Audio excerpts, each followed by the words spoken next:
How to add collaboration in Instagram post after posting. So go ahead and open your Instagram. So go ahead and click on your profile icon at the bottom right corner.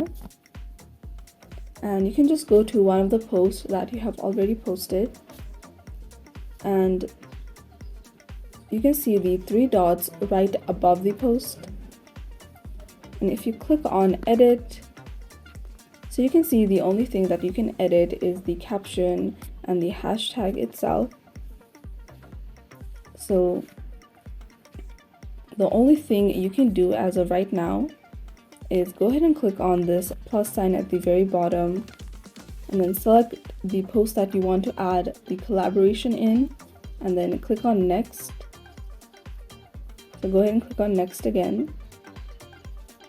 And here, go ahead and go to tag people, and you can see there's this invite collaborator button. So you'll just have to click on that and then search for who you want to add as a collaborator.